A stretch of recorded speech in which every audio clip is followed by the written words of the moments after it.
তোমার এত বড় সাহস, তুমি রাস্তাঘাটে আমার গায়ে হাত তুলছো, তাও আবার তোমার ওই গরিব মার জন্য। মুখে লাগাম দাও, তুমি আমার মাকে আজে বাজে কথা বলছো, এই জন্য আমি তোমার গায়ে হাত দিয়েছি। আমি কি মিথ্যা কিছু বলছি? হ্যাঁ, যা সত্যি আমি তাই বলছি। তোমার মা তো একটা অলক্ষী। তোমার মা যদি এতই ভালো হতো তাহলে তোমার ছোট ভাইয়ের পাশে টিকতে পারলো না কেন? না, সেটাও তো তার ছেলে, তোমার ছোট ভাইয়ের বউ। কেন তোমার মাকে রাস্তায় বের করে দিল? নিশ্চয়ই কোন আকাম কুকাম করছে, এই জন্যই ঘাড় ধাক্কা দিয়ে বের করে দিছে। এরকম একটা চোরকে আমি আমার বাসায় নিয়ে আসবো? তোমার বাপ তো একটা নির্লজ্জ বেহায়া, তোমার বাবাকে এই বাড়ি থেকে বের করতে। আমার বাবাকে বের করে দিবা মানে? নিজের বেলায় 16 আনার, পরের বেলায় 1 আনা। আমার বাবা হচ্ছে হাই লেভেলের আর তোমার মা লো লেভেলের, কথাটা মাথায় রাখবা। আমিও দেখবো ওই মহিলা কিভাবে এই বাড়িতে আসে, আমি বেঁচে থাকি। তাই কিন্তু করিস, ঠিক আছে? ঠিক আছে বাবা, এই ব্যাপারে তুমি কোনো টেনশনই করো না। দাঁড়া মা। আচ্ছা, এই বাসা থেকে তো চা খেয়ে আসি রে, গলাটা শুকিয়ে আসছে। চল চা খাই। চল। এই যে আমাদেরকে 2 কাপ চা দিন তো।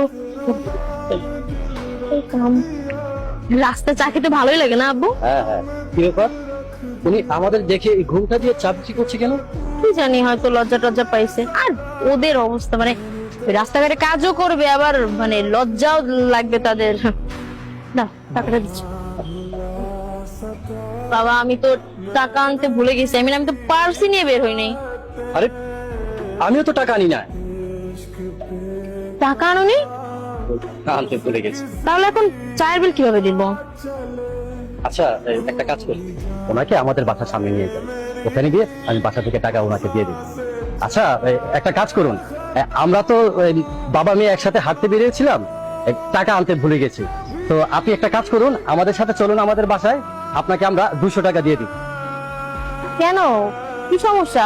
আমাদের বাসার কাছেই, আপনি চলেন, বেশিক্ষণ লাগবে না। আপনাকে রিক্সা ভাড়া দিয়ে দিব, সমস্যা নেই। হ্যাঁ হ্যাঁ, চলুন প্লিজ। আশ্চর্য তো। আরে কি সমস্যা আপনার? গেলে দোকানপাট নিয়েই চলেন, আপনাকে আমরা রিক্সা করে নিয়ে যাব, চলেন। আপনি এদিক তাকিয়ে কথা বলেন। আচ্ছা বাবা, শোনো না, উনি যেহেতু যেতে চাইছে না, তাহলে ওনাকে জোর করে লাভ কি? চলো আমরা চলে যাই, তারপরে তোমার জামাই তো এই রাস্তা দিয়ে যাতায়াত করে, তখন ওর কাছে টাকাটা দিয়ে দিব। চলো। আরে আসো তো বাবা, দেরি হয়ে যাচ্ছে না, আসো।